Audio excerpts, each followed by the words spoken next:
Weapons have existed as long as humankind. For millennia, they have determined the destiny of generations. Weapons bring suffering and death. They show what humans can inflict upon other humans. But they're also intended to keep the peace and pave new ways for technology.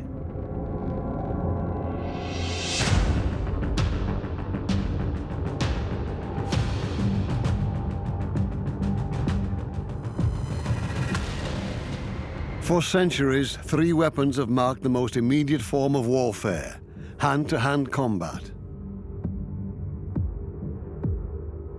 Astonishing experiments will reveal how closely physical and psychological factors can be intertwined. To this day, the bayonet is still used by many armies, and there's a reason for this. I felt afraid. The Warhammer, a brute instrument against the knight's armor.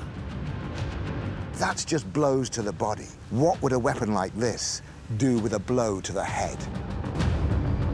The Roman Gladius, the short sword that will help conquering an entire empire. The Romans used a special technique to draw the sword. The Gladius. For more than half a century, it was the standard weapon of Roman legionaries, a weapon that marks a whole era. It is the year 200 BCE.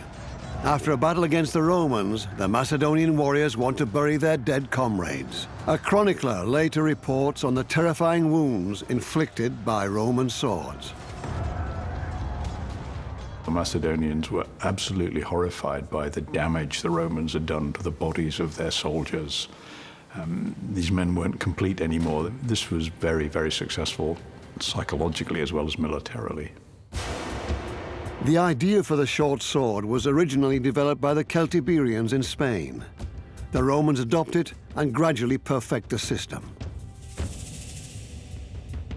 The Romans conquered Spain from the Carthaginians and took over these assets. They also took over the basic sword design, which was Iberian rather than Roman. So this is the Romans being their usual relentless, remorseless, ruthless selves. They've found something really good and they're going to make the very best use of it. An effective weapon for hand-to-hand combat, as an addition to ranged weapons like the pilum, is essential for survival.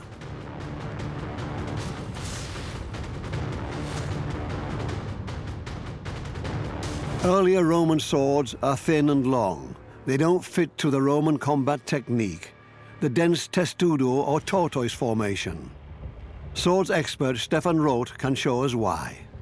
When you're in a Roman formation and you carry your sword on the left hip, you'll struggle a lot to unsheath it. I'll show you. This way, I hit the men behind me. If I try to make a level cut, I hit the man next to me too. It's life-threatening for my fellow combatants to fight next to me. The worst case would be that I would have to open the formation to draw my sword forwards, meaning I would open myself completely. I would create a gap for the enemies to penetrate and destroy the formation. We are simulating an ancient close combat situation, using a long sword first.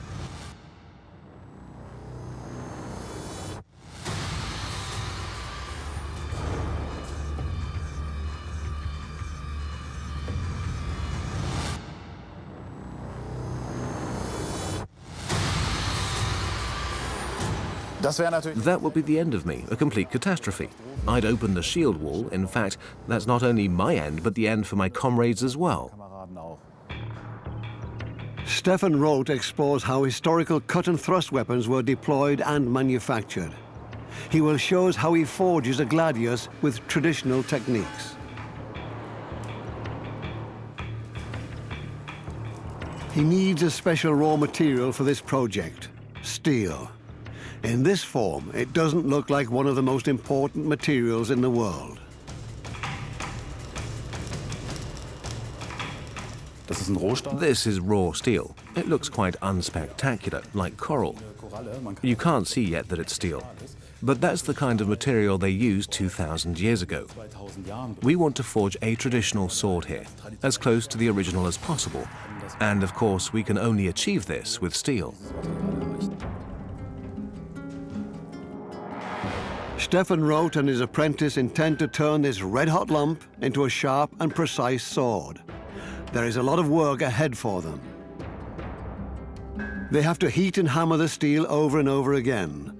This is how it gets into the right form for the sword blank.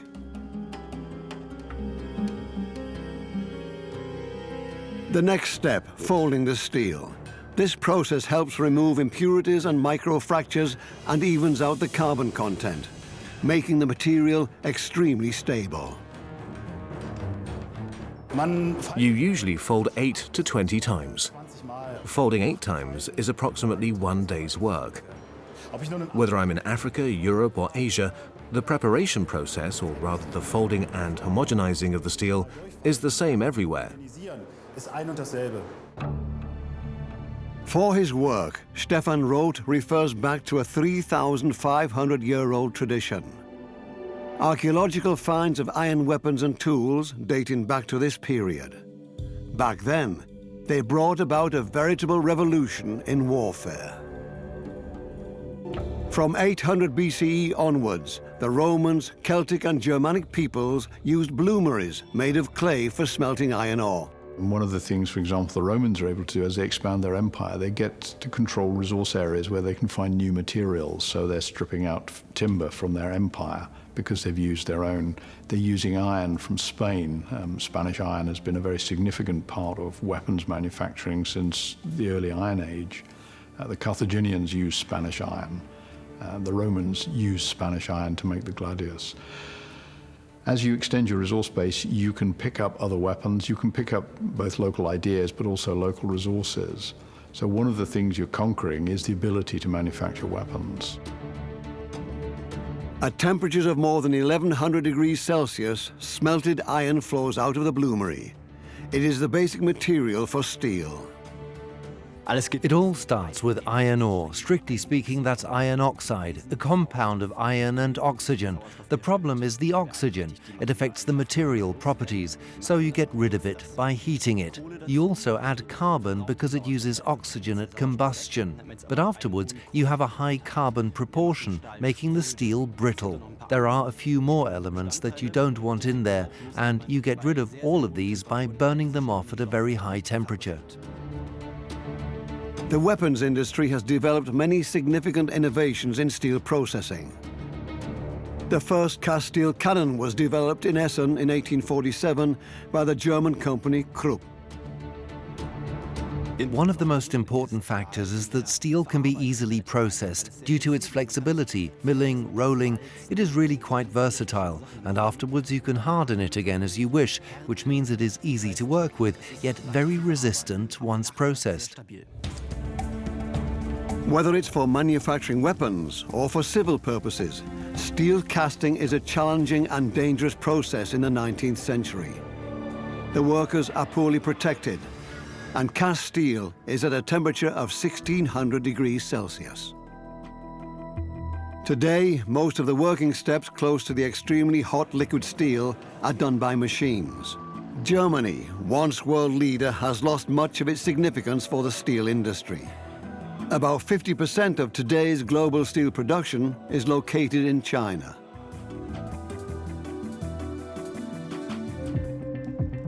Forging the Gladius is hard physical work. But at the same time, Stefan Roth has to pay close attention to the material and its properties. Forging the Gladius is particularly difficult because we have a very wide, flat surface. You have to be very careful not to hammer any edges into the material.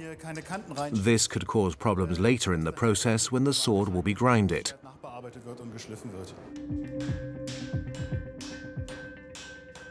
Sophisticated forging methods can further improve steel, depending on the scope of the application. Ancient blacksmiths were already aware of this. Some blades have been analyzed metallurgically, and it was found that the Romans produced top-quality steel. The high quality of the blades for Roman hand-to-hand combat is, however, not only due to the Romans' extraordinary blacksmithing skills. They also used a special material, Noric steel. This ferrum noricum was a little miracle of the classical era. It had remarkable properties. It is believed today that this raw material might have stemmed from a comet, and that the comet already consisted of a special combination of metals. We could produce this metal today in elaborate processes in high-tech blast furnaces, but it was readily available to the Romans as a mineral in Austria. At the end of the 1st century BCE, the Romans under Emperor Augustus conquered the territory that is now known as Austria. They used the local ore to make their gladi tougher and easier to sharpen. The sword becomes more successful and more prevalent. The Gladius is an extraordinary sword, revolutionary for its time. A very wide blade, sometimes up to 9 centimeters. The sword has a very prominent point. It is, of course, double-edged. You can use it to cut. But actually, the point is mainly designed for stabbing. It's a very long, mean weapon. It's pretty nasty if you think what they could do with it.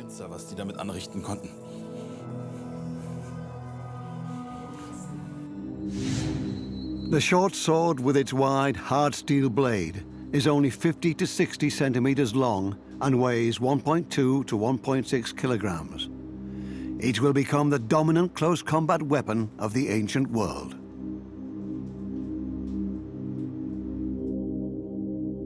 But why is the gladius so useful in formation fighting? How do the legionaries keep their wall formation tight? Swords expert Stefan Roth has studied the Romans' combat technique. The Romans found a solution to the problem by wearing the gladius on their right side and using a special technique to draw the sword, so that they would not put their neighbor in danger or hinder them in any way. What they did was grab the sword with their hand turned inwards, unsheath it, and wait for the attack, exactly what they needed in this formation. The enemy is attacking again. Can our Roman formation, this time armed with short swords, stop them?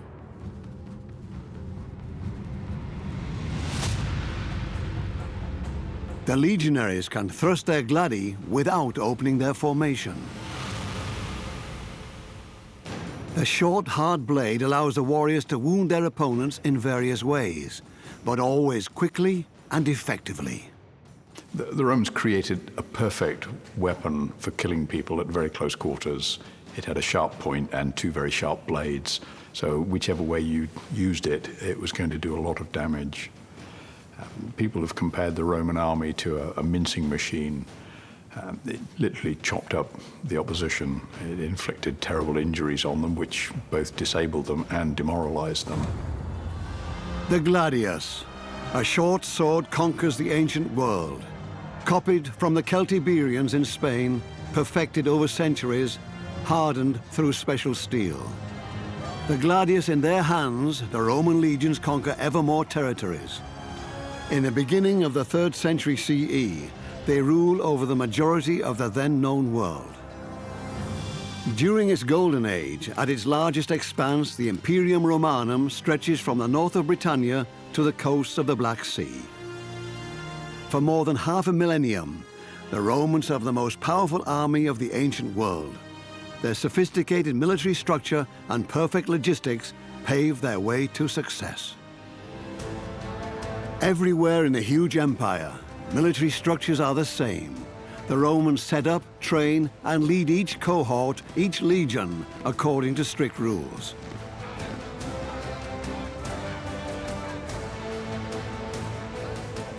Neither the Celts nor the Teutons were particularly good at fighting in a coherent group. They tended to fight as a mass of individuals, whereas the Romans fought as a solid professional body of trained men. And this has been the great advantage of disciplined professional armies throughout history. It's not their numbers, it's not necessarily their skill or their strength, it's the cohesion with which they fight. During months-long campaigns, Roman legionaries have to function like clockwork. They build their camps following the same plans and rules. An experienced legionary would always find his way in any imperial camp. Every Roman immediately knows to whom he has to report, where to find the commandant's tent, where to find the shrine of the standards, and where to find his tent. This should not be underestimated. The efficiency of Roman engineers is reflected in the infrastructure they built in newly conquered provinces. Many of their achievements live on to this very day.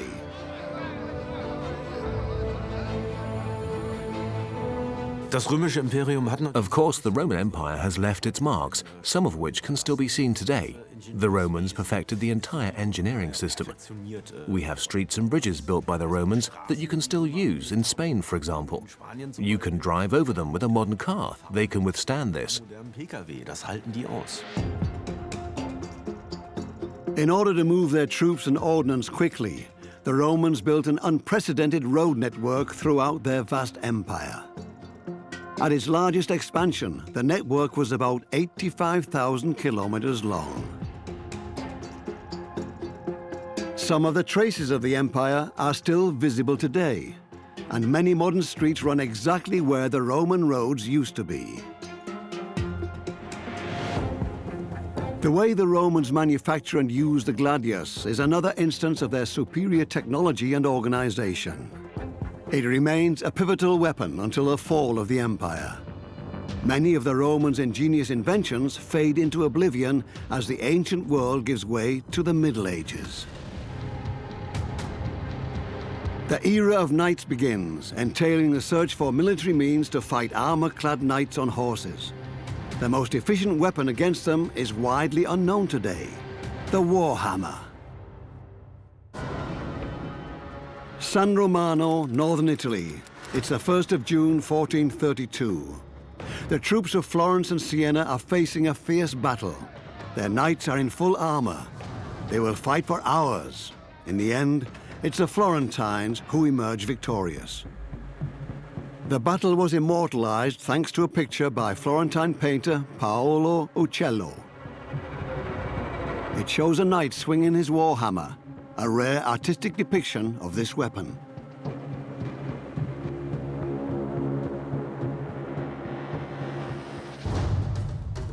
The medieval village in Nyköping. It is here where we want to explore the secrets of the Warhammer and find out why it has almost been forgotten. Modern books and films almost always depict knights with their typical longsword. Together with stuntman Joachim, weapons expert Mike Loades is preparing an experiment. They set up a typical breastplate made from steel, an integral part of late medieval armor. The main job of this is to deflect. Joachim has to become a knight for the experiment.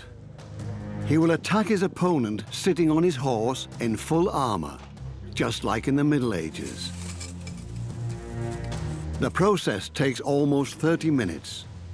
He has to put on roughly 15 parts, one by one.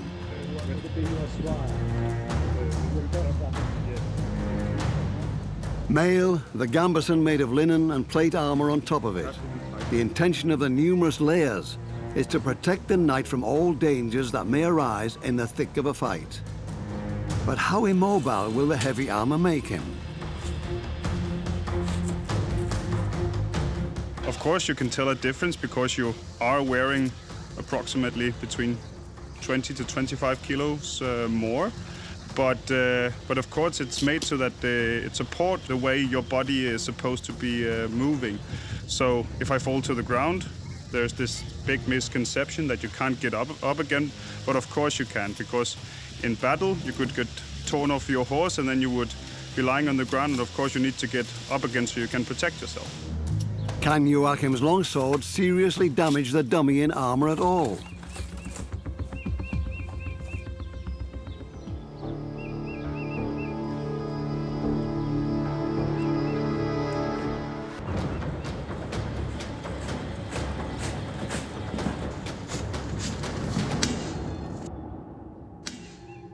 The armor withstands the attack. The blade even breaks. What I could see just by observation was the shape of the armor. It deflected it. That sword didn't deliver full force into the man. The constant arms race fuels the ambitions to develop a weapon that can knock fighters out despite their armor. Killing without being killed. The leading motive of warfare is as old as human history. Since the dawn of time, men going into battle have thought of ways of protecting themselves against the enemy's weapons. It's a natural human response. And they begin by using readily available materials, leather, wood, and increasingly, as metal becomes more commonly available, pieces of metal are studded onto the leather defenses, and then the defenses themselves become metal. In the early Middle Ages, the knights often rely on mail.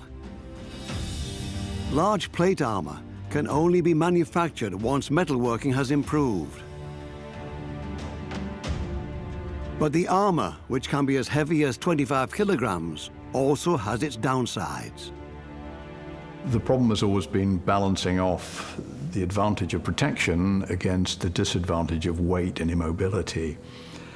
You could be perfectly protected, but also perfectly immobile and therefore perfectly useless. Plate armor has to be tailor-made to the man wearing it in order to fit perfectly. This takes several months, and not everyone can afford bespoke armor.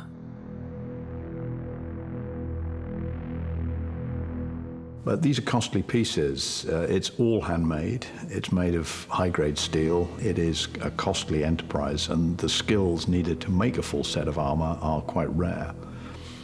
The English, for example, had to import armor for a very long time because they simply didn't have the skill sets available to make it. This is why armor also has high symbolic value, as a visible sign of the knight's social status. The full suit of armor is a status symbol. It says, look at me, I'm very important, I'm so important, I'm protected, whereas you are unimportant and are not protected. Elitist, self-centered, violent. The idea of noble knights is a myth. Of course, we always have this idea of the chivalrous knight who's honest, who helps the poor and always tells the truth. Unfortunately, reality often looked quite different, if not contrary to that.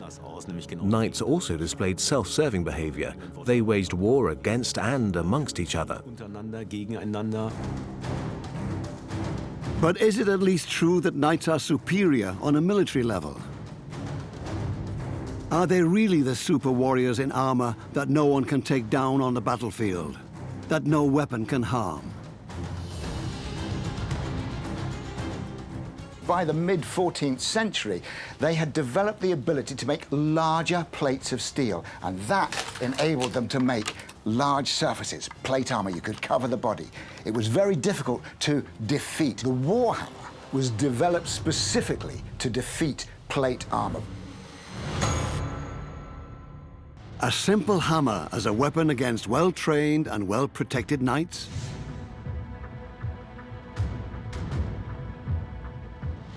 The first documented evidence of warhammers dates back to the 11th century. The weapon comes in different lengths, up to 2 meters and weighing up to 14 kilograms. Mike Lodes and stuntman Joachim want to test the effect of a warhammer blow to solid medieval plate armor.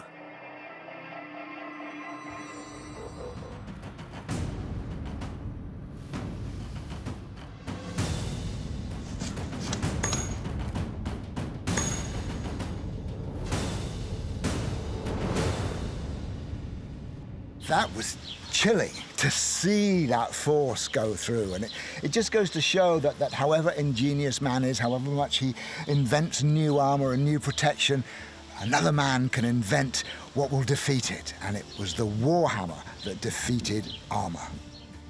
Beim Kriegshammer wirkt der Stiel. The handle of the Warhammer serves as an extended arm. I have to strike out with a weapon head like this in order to gain any momentum at all, and it is very heavy. I need a lot of strength to make it move, but once I've managed to do that, the momentum is enormous, an immense weight, with perhaps even great speed. Hitting a target can release a considerable amount of energy. Kann dann eine ganze Menge Energie übertragen.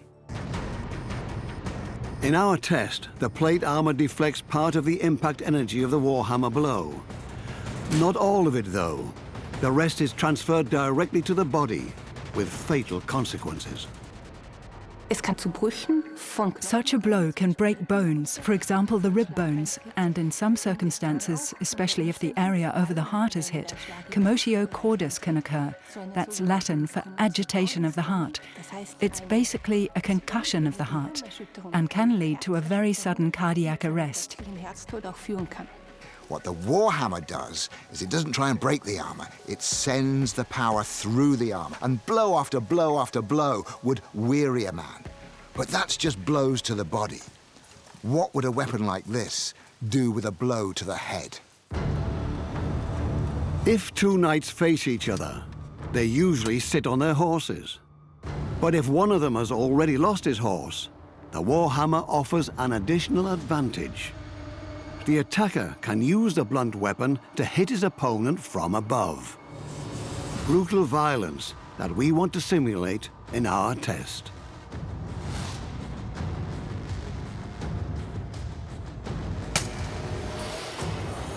Stuntman Joachim hits the dummy with full force. The experiment gives an idea of how brutal medieval battles must have been.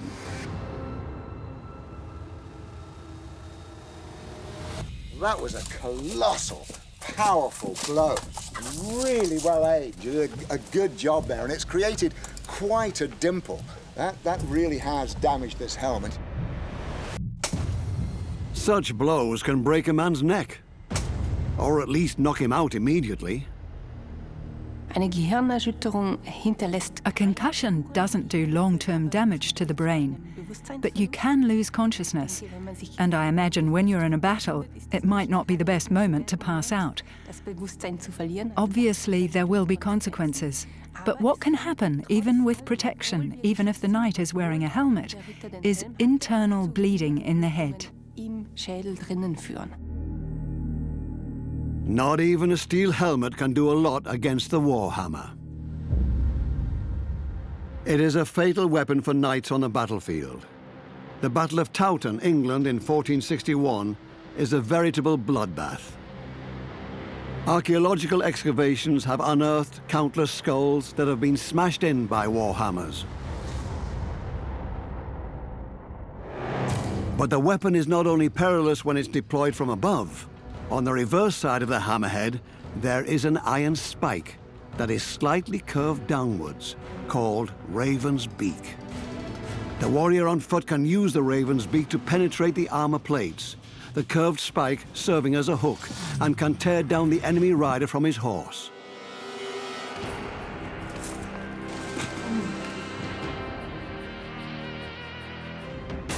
The Warhammer has unforeseen social potential. It becomes the weapon of the ordinary people. They use it to literally get the noblemen down from their high horses. Every blacksmith shop has a hammer. A hammer is not a sophisticated weapon, and they had learned that this was the way to fight these men in their armor. June 1524. The Peasants' War is raging in southern Germany. 10,000 peasants are standing up against the tyranny of the nobility. Their symbol is the rainbow flag. They demand more rights and lower taxes. At some point, the peasantry, the lowest class, devoid of all rights, can no longer carry the tax burden, can no longer accept the social injustice, the inequality. Of course, this leads to revolt. But for the nobility and the clergy, this represented a clear infringement of the divine order by the underclass. The peasants summarise their demands in the 12 Articles, a negotiation attempt that fails miserably. In the conflicts that follow, the Warhammer becomes one of the most important weapons of the peasants, mostly because it is so easy to make. In the end, however, the Warhammer does not lead the peasants to victory. The nobility defeats them with knights and cannons. The era of black powder begins.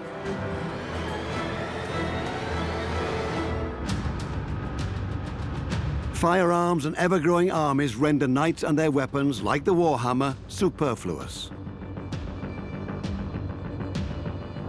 The early modern era sees the rise of new close combat weapons.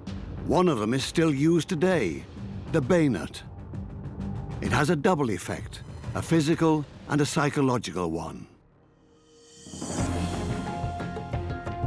Muskets, early firearms, inaccurate, complicated to operate, and often useless after a few shots due to overheating.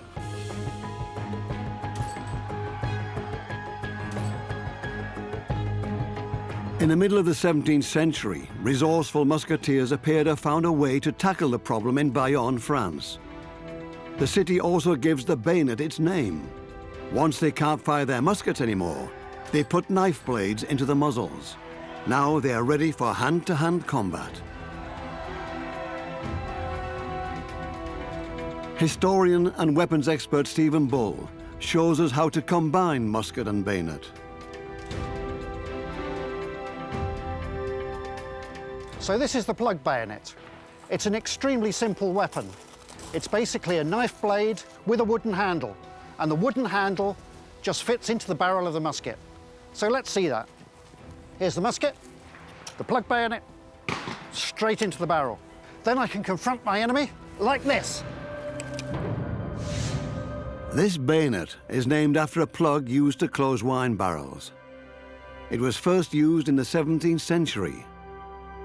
The wooden handle on the straight, leaf-shaped steel blade is adjusted to the different musket calibers over time. But can I do this quickly?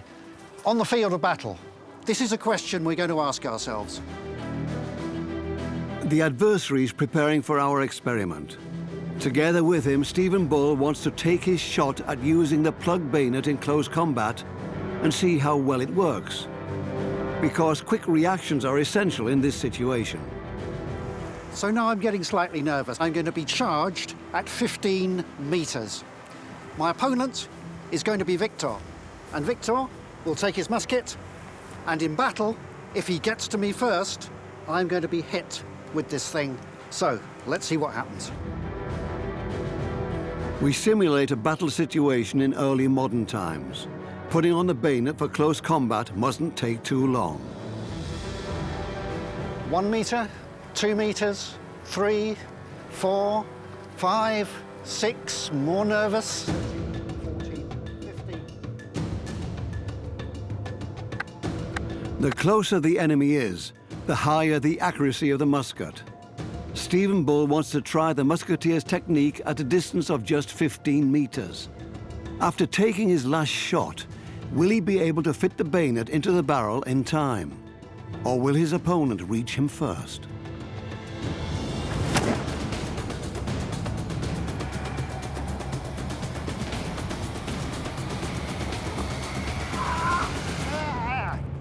His attacker is faster. Our musketeer Stephen would be defenseless in hand-to-hand battle now.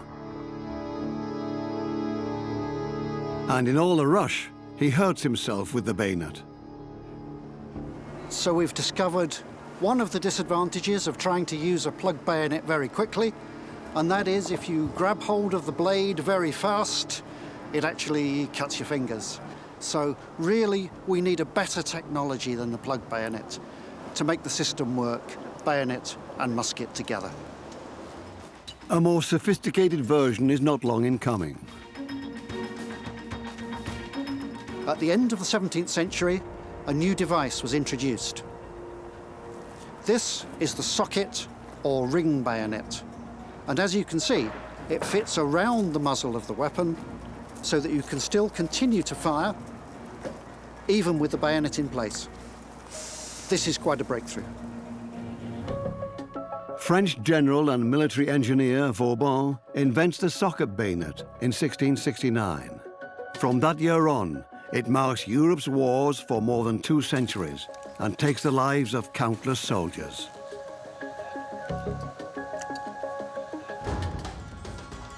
Leipzig, Germany, in October 1813.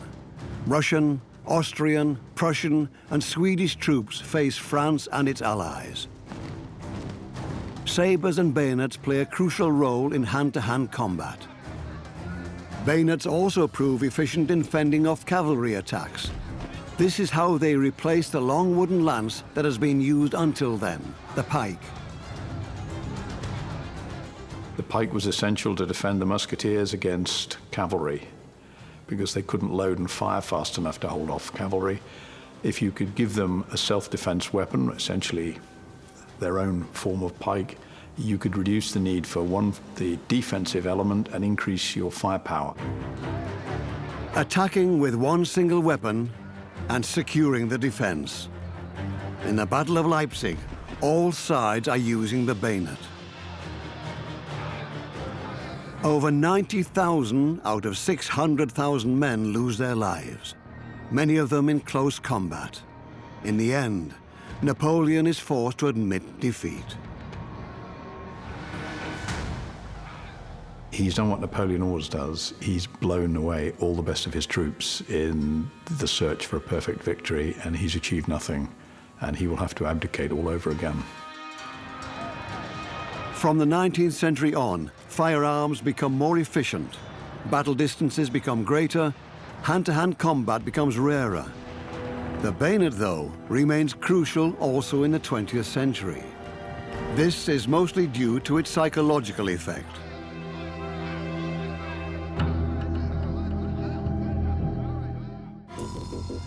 We want to explore the reasons for this effect in an experiment. Karin Rutgers is a neurobiologist. She will confront some volunteers with a bayonet attack. For security reasons, we resort to virtual reality.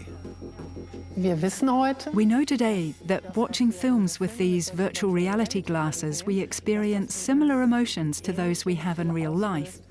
This is why we even use them to treat anxiety disorders. Our subconscious simply cannot differentiate between reality and fantasy. Our cognitive conscious self can make this differentiation, but our subconscious feels the same fear, so it's all very realistic. 2 scenes will take place in the virtual reality setting.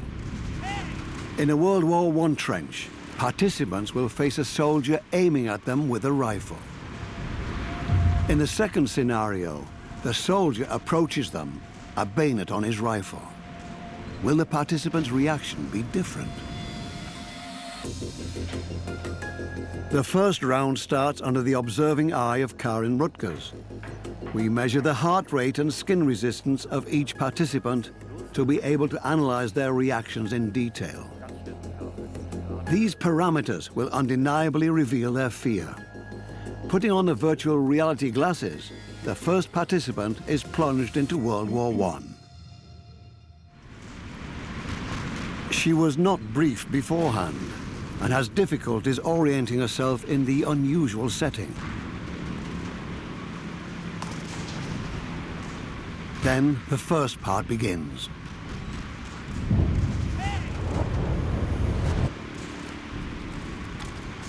Okay, we could see how she moved back. We show the scene to a total of 10 participants. They are given no warning beforehand. The subjects all go into the experiment without being brought up to speed.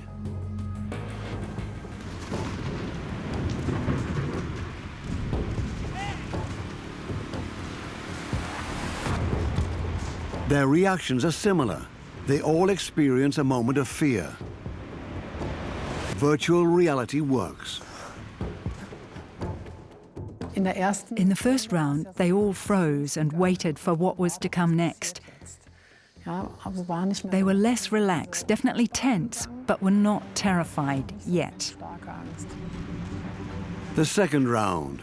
Now the virtual soldier is attacking with his bayonet. Will the participants react differently in the simulated close combat situation?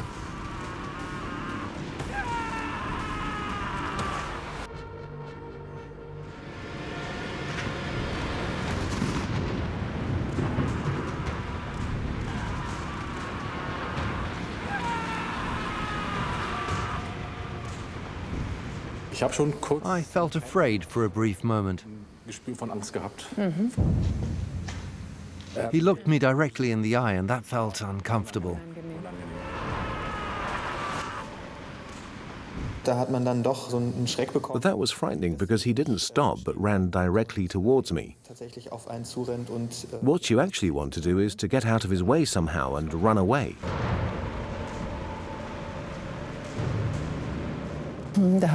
There we could clearly see the move back. The trench warfare situation is nightmarish. A screaming soldier with a bayonet on his firearm clearly increases the tension.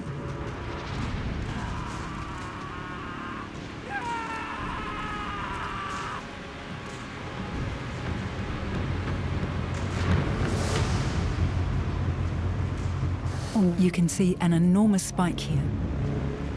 You can see how she oriented herself. She moved around a lot in the room as well. Then she calmed down, and then all of a sudden the soldier appeared, and she became very nervous. It was very, very frightening and scary, and I felt kind of defenseless. Wanting to escape the situation is the natural response observed in our experiment. Again, this fear can be clearly seen by way of the measured curve. You definitely feel a lot more scared, and when he started to scream, I really just wanted to get away.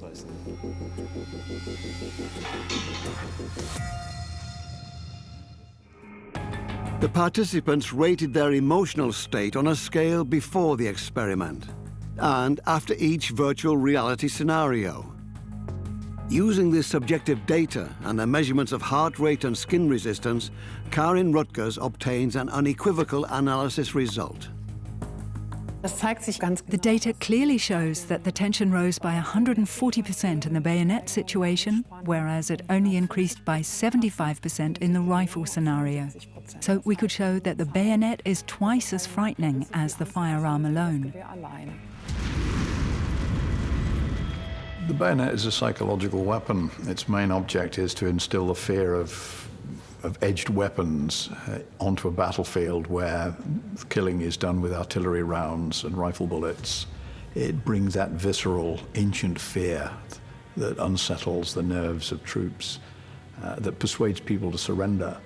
Being confronted with a bayonet will make you surrender because it's a bayonet, not because behind it is a rifle that will kill you much more easily and much more quickly.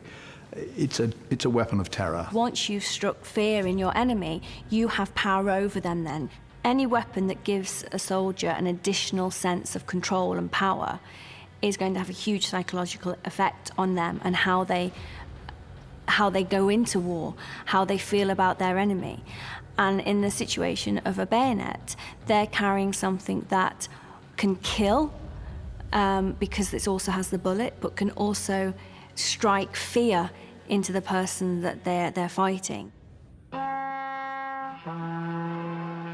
The idea of weakening the opponent's psychological mindset is older than mankind. Ancient warriors copied the loud cries and roars of attacking animals with horns, drums, and war cries before the battle. In World War II, fighter aircraft are equipped with little sirens to spread fear and terror.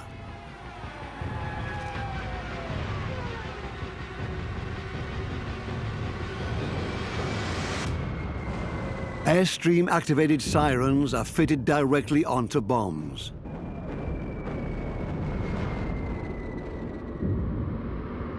They amplify the natural sound of the falling bombs and render bombardments even more traumatizing. In warfare, any advantage is positive. So the psychology of war is, if possible, persuade the enemy to do what you want without having to fight. That way you don't get killed at all, and you can do what you like with them when they've surrendered. Psychology in a military context has two objectives.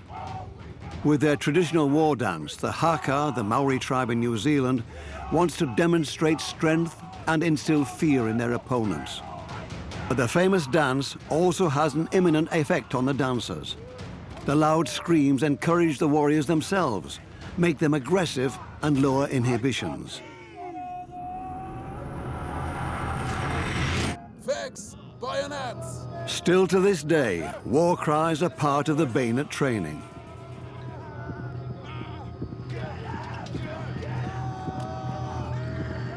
Military training focuses on overcoming our natural inhibition to kill. The war cry speaks to our most ancient instincts. Often we'll see people chanting things like kill, kill, kill. So it's getting the adrenaline ready, but it's also desensitizing them to commit acts of violence, which goes against what they have probably been brought up to do.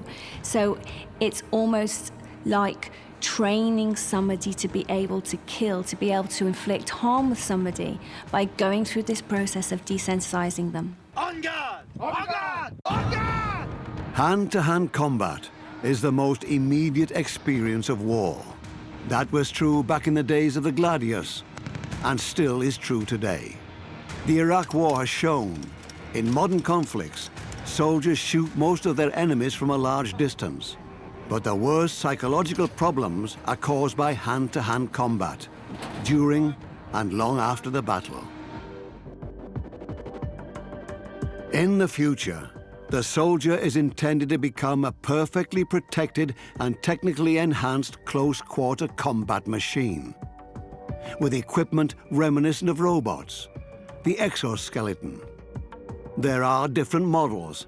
Some of them can catch bullets. Others enable soldiers to carry up to 100 kilograms for several hours.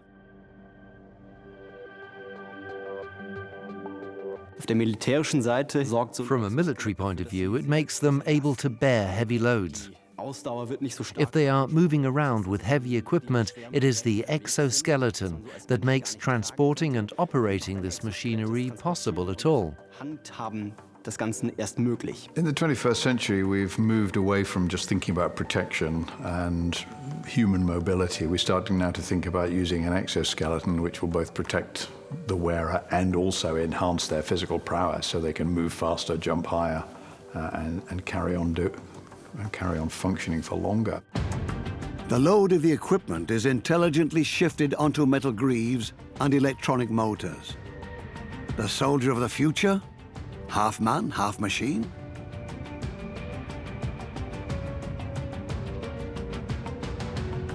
What we're doing is we're making one of the classic trade-offs in the history of war between numbers and quality.